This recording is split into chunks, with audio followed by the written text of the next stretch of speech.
Mass రాజా రవితేజ వరుసగా సినిమాలతో దూసుకుపోతున్నాడు. Mass జాతర తర్వాత రవితేజ లైనప్ లో మరో ఆసక్తికర ప్రాజెక్ట్ ఖరారైనట్లు తెలుస్తుంది. రవితేజతో సోషల్ ఫ్యాంటసీ జానర్ లో మరో చిత్రాన్ని రూపొందించేందుకు సన్నాహాలు చేస్తున్నట్లు నిర్మాత నాగవంశీ వెల్లడించారు. దీంతో మాస్ మహారాజు నుంచి మరో వినూత్న ప్రాజెక్ట్ చూసే అవకాశం ఉందని అనిపిస్తుంది. మ్యాట్ సిరీస్ తో బ్లాక్ బస్టర్ కొట్టాడు దర్శకుడు కళ్యాణ్ శంకర్. ఇప్పుడు తన మూడో సినిమా కోసం కూడా ప్రయత్నాలు మొదలుపెట్టాడు. సితారా ఎంటర్టైన్మెంట్ లోనే 3 సినిమా చేస్తున్నాడని తెలుస్తుంది. ఈసారి రవితేజ కోసం భారీ కథ రెడీ చేశారని టాలీవుడ్ లో టాక్ వినిపిస్తుంది. కళ్యాణ్ రవితేజ కోసం ఓ స్టోరీ సిద్ధం చేశారు. ఆయనకు ఆ స్టోరీని చెప్పేశారు కూడా.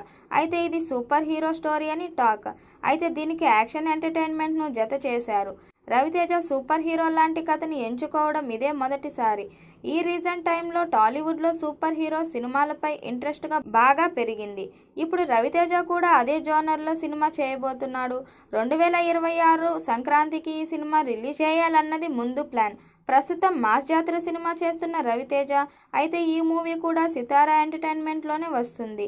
ఆ తర్వాత వెంటనే మరోసారి ఇది బ్యానర్లు మరో సినిమాకు ఓకే చెప్పారు. ధమాకా మూవీ తర్వాత రవితేజ చేసిన సినిమాలు కలెక్షన్ పరంగా ఆశించిన స్థాయిలో విజయాన్ని అందించలేదు.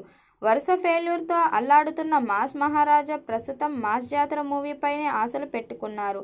అయితే ఈ మూవీ తరువాత రైటర్ భాను డైరెక్షన్ లో ఒక full entertainment super hero movie చేసే ఆలోచనలో ఉన్నట్లు సమాచారం.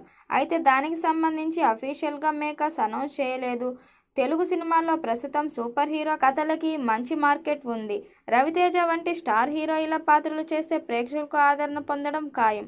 రవితేజ సూపర్ హీరోగా కనిపించాలంటే ఆయన కథా శైలిలో స్టైలిష్ యాక్షన్ ఎలిమెంట్స్, సరికొత్త విజువల్ ఎఫెక్ట్ చేర్చడం అనేది చాలా ముఖ్యమని మేకర్స్ భావిస్తున్నారు. మొదటిసారి సూపర్ న్యూస్ తరహాలో సినిమా చేస్తున్న రవితేజ ఎలాంటి విజయం సాధిస్తాడు అన్నది చూడాలి.